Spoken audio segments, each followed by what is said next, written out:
नमस्कार, जय हिंद। मैं हूँ राजेश डामर। पब्लिक वॉइस में आपका बहुत बहुत स्वागत है। जैसे कि हमने आपको बताया था कि हम अगला एपिसोड आपके बीच में लाएंगे चेक बाउंस को लेकर। चेक की क्या ताकत है, चेक का उपयोग क्या है। यदि आपके पास सिक्योरिटी के तौर पे चेक है, आपने किसी को रकम दे रखी है और आपके पास उसका चेक है, तो आप आपकी रकम कैसे वापस ले सकते हैं, इसमें क्या सज़ा का प्रावधान है, किस तरह से इसकी प्रोसेस होती है, सारी चीज़ें हम जानेंगे। वरिष्ठ अधिवक्ता सलीम जी सैरानी भाई साहब, आपका बहुत बहुत स्वागत है हमारे चैनल पर। थैंक यू, बहुत बहुत धन्यवाद आपको भी। भाई साहब, जो हमने प्रश्न किया है कि चेक जो कि एक महत्वपूर्ण चीज़ मानी जाती है आज के समय में, एक बड़ी ताकत है। यदि आप किसी को पैसा दे रहे हैं, सिक्योरिटी के तौर पर आपने उसका चेक लिया है, व्यक्ति कहीं चला जाता है, चेक आपके पास से, ऐसी कंडीशन में हम क्या कर सकते हैं, चेक की ताकत का उपयोग कैसे हम करें, क्या सज़ा का प्रावधान है, इसकी प्रोसेस बताएं आप।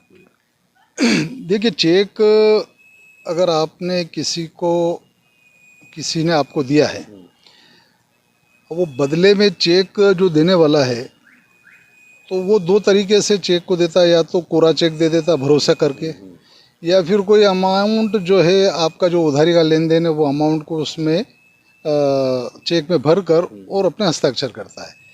बस जैसे ही उसने कोरा चेक दिया, तो बदनियती से वो आदमी उसमें जिसको चेक दिया है, वो यदि ईमानदार है तो वो उतनी ही राशि भरेगा जितना आपका लेन देन है।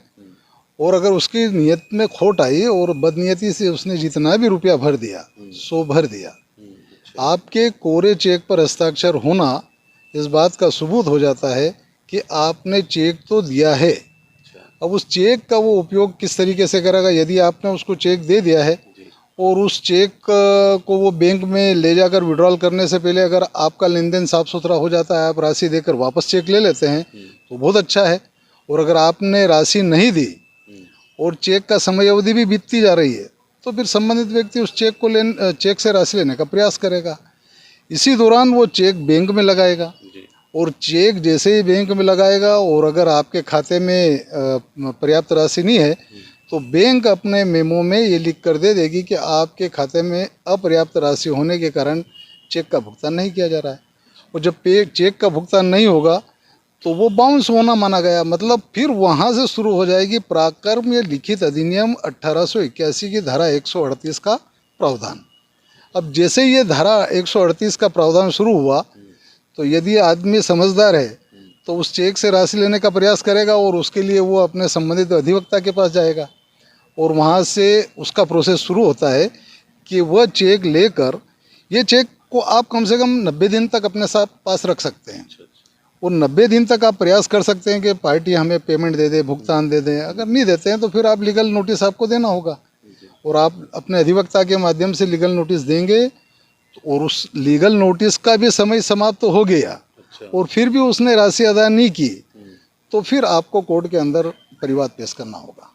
अच्छा, क्या समय अवधि रहती है कोर्ट में चेक पेश करने की, इस केस को लड़ने की क्या समय सीमा रहती है? हाँ, जैसे ये बहुत अच्छा प्रश्न है। इसमें आदमी बड़ा गफलत में रहता है और चेक को अमानत के तौर पर रखता है कि चलो आज नहीं तो कल आ जाएगा, कल नहीं तो परसों आ जाएगा, और होता नहीं है। अब वो जब उसका दिमाग खराब होता है, तो फिर वो ऐसी स्थिति में चेक लेकर कोर्ट के अंदर जाता है, तो उससे कुछ होना नहीं है, क्योंकि आपके पास जो चेक है आपने उसको बैंक में लगाया। बैंक में लगाने के बाद में वो बाउंस होने के बाद आपको मिल गया, वहाँ से आपके पास 1 महीने का समय है। आपको 1 महीने के अंदर अंदर संबंधित व्यक्ति को लीगल नोटिस अपने अधिवक्ता के माध्यम से देना होगा। अब आपने लीगल नोटिस में लिख दिया कि भाई 15 दिन के अंदर मुझे अपना भुगतान कर दें, वरना मैं आपके विरुद्ध कार्रवाई करूंगा, ये आपके अधिवक्ता लिखेंगे। अब वो नोटिस जब आप उस संबंधित व्यक्ति के पास गया, तो फिर 15 दिन आपको 15 दिन की समय अवधि का इंतजार करना पड़ेगा। वो 15 दिन बीतने के बाद भी 15 दिन और रहते हैं। अच्छा। यानी 1 महीने के अंदर अंदर, 1 महीने के भीतर, ये शब्द है, 1 महीने के भीतर, बैंक से चेक प्राप्त होने के 1 महीने के भीतर आपको फिर उस चेक को परिवाद के रूप में न्यायालय में प्रस्तुत करना होगा। अब जैसे आपने न्यायालय में प्रस्तुत किया, तो 1 लाख रुपए का चेक है, तो आपको 5% जो है उसकी जो है ड्यूटी भरना पड़ेगी, स्टाम्प ड्यूटी। और 2 लाख से 5 लाख तक का है तो आपको 4% स्टाम्प ड्यूटी पे करना होगी।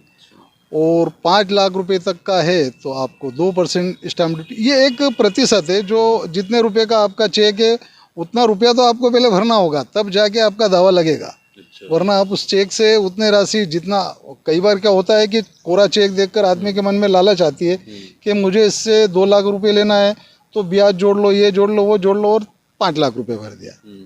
और वो मिस यूज़ तो करता है आदमी, ये बात मैं आपको बता दूं। अभी ईमानदारी की इंतहा रहती है, आदमी इतना ज़्यादा ईमानदार होता भी नहीं है, तो वो माइंड में उसके ये आता कि एक तो ये धोखेबाजी की कि मुझे ऐसा चेक दे दिया जिससे मुझे राशि प्राप्त नहीं हो रही है, और दूसरा ये कि अब इतने रुपए का ब्याज भी मैं जोड़ूं, वकील की फीस भी जोड़ूं, और फिर कोर्ट का जो स्टैम्प ड्यूटी का खर्च हो रहा वो भी मैं जोड़ूं, तो वो सब जोड़ जोड़ा के फिर वो कोरे चेक पे भर देता है। लेकिन उसके पहले भी उसको कुछ राशि भरनी पड़ती होगी ना, हाँ, कोर्ट में लगाने से कोर्ट में लगाने के पहले उस कोरे चेक में वो अपनी वो राशि भर देता है। ये सब जोड़ने के बाद, हाँ। जैसे आपको एग्जांपल बताऊं कि मेरा और आपका लेन देन है 1 लाख रुपए का। अब आप 1 लाख रुपए मुझे 4 महीने से नहीं दे रहे हैं, तो अब मेरे पास तो आपका कोरा चेक है। कोरा चेक लेकर मैंने उसमें 2 लाख रुपए भर दिए। अब ये 2 लाख का कैलकुलेशन मैंने किस टाइप से किया कि 1 लाख का मुझे ब्याज चाहिए, स्टाम्प ड्यूटी मतलब कोर्ट का खर्चा चाहिए, वकील साहब की फीस चाहिए, ये सब जोड़ने के बाद मुझे कम से कम 2 लाख रुपए चाहिए, तो वो 2 लाख रुपए भर देगा। तो जो लोग चेक देते हैं किसी को, तो कम से कम वो कोरा चेक न दें, मेरी अपनी राय है।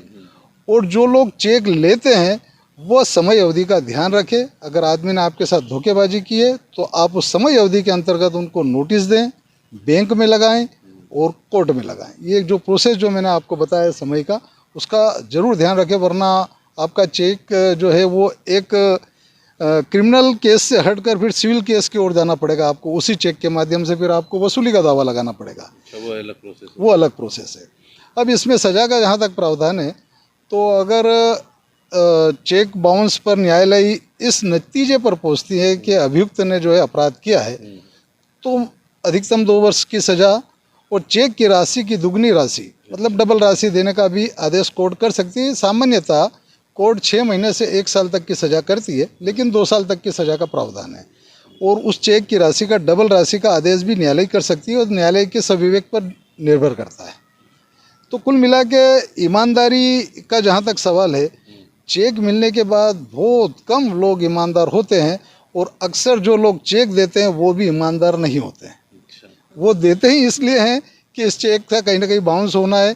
अभी एक केस में मेरे यहाँ एक क्लाइंट आया और उसने कहा कि भाई साहब ये मेरे से डबल पैसे तो ले रहे हैं, तो समझौता तो करा दो। अब समझौता हो गया, उसने एक चेक दे दिया कि चलो अब जितनी राशि बची है इसका ये चेक ले लो। अब ये वो चेक था जो राशि उसको नहीं देनी थी। अच्छा। ये वो चेक उसने सामने वाले को दिया, ताकि, तो मैं दोनों के बारे में कह रहा हूँ कि जो आदमी चेक दे रहा है उसके मन में कहीं ना कहीं ये बेईमानी है कि मुझे तो इसको पैसा देना नहीं है, लगाने दो केस। और जो कोरा चेक दे दिया तो फिर उस आदमी के मन में ये बेईमानी है कि अब तो मुझे इससे डबल लेना है। तो कुल मिला के चेक बाउंस का मामला खतरनाक है, और जो लोग इसका उपयोग करते हैं, मेरी राय तो ये है कि नगद व्यवहार करे और अच्छा व्यवहार करे, और अगर चेक भी दे तो उसको समय अवधि में उसका भुगतान हो जाए।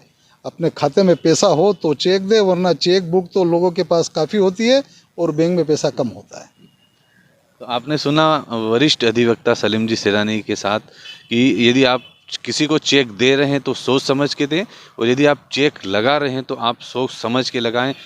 खाली चेक आप न दें बिना साइन किया हुआ, और साइन करके बहुत से लोग दे देते हैं और वो सामने वाला कुछ भी राशि भर के अपनी मनमानी कर सकता है, लेकिन उसके लिए भी कई गाइडलाइंस है।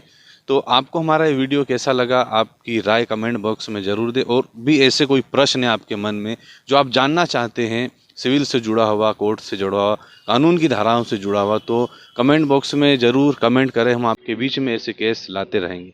धन्यवाद। जय हिंद।